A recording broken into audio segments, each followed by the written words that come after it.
বক্তব্য রাখছেন আলহাজ কাজী মোহাম্মদ আরাফাত ইদ্রিস, সভাপতি ওলামা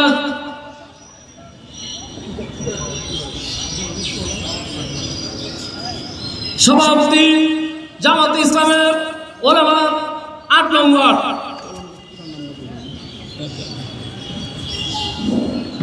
আসসালামু আলাইকুম ওয়া রাহমাতুল্লাহ।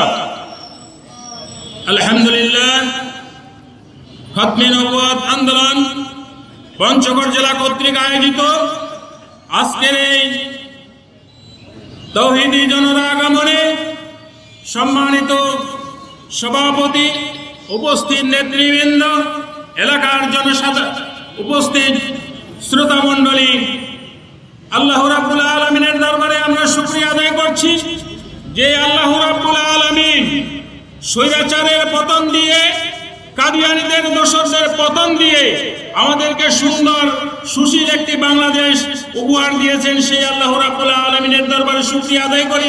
সবাই বলেন আলহামদুলিল্লাহ।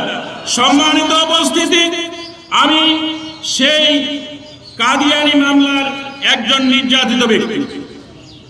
সম্মানিত হাজিরিন, যেই সময় কাদিয়ানী সমস্যা হয় সেই সময় আমি মদিনায় ছিলাম। আমি পঞ্চগড়ে আসার পরে হঠাৎ করে আমাকে আমার দোকান থেকে, মাগরিবের নামাজ পড়ে দোকান খুললাম, দোকান থেকে আমাকে উঠায় নিয়ে আসলো। এই কাদিয়ানীরা এমন ভাবে পঞ্চগড়ের প্রশাসনকেও গ্রাস করে নিয়েছিল, আপনারা শুনলে অবাক হবেন। আমাকে মাগরিবের নামাজের পরে থানায় ঢুকালো, সারা রাত রাখলো, পরের দিন রাত 2টা পর্যন্ত আমাকে রাখলো। আমি দেখলাম প্রশাসনের কোনো কাজ নাই, সম্পূর্ণ মামলা এনডি করে কাদিয়ানীরা, সম্পূর্ণ মামলা এনডি করে কাদিয়ানীরা।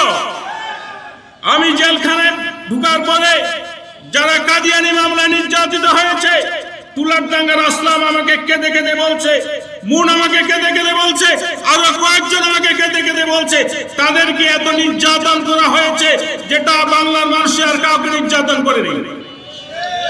এই থানার ওসি সাহেব আসলামকে যখন নির্যাতন করে, তার হাত পা গুলো যখন চুরমার করে দেয়, তখন সে যখন অস্থির হয়ে যায়, এর লাঠি যখন ভেঙে যায়, তখন আসলাম আবার জোরে একটা লাঠি নেয়। আসলাম বলছিল যে আমাকে আর একটা ডাং দিবেন না, আমাকে যদি আরেকটা ডাং দেওয়া যায় তাহলে আমি আর বাঁচবো না। ওসি সাহেব বলছে তুমি মরলে কাদিয়ানী পাড়ায় তোমাকে পুঁতে রাখবো।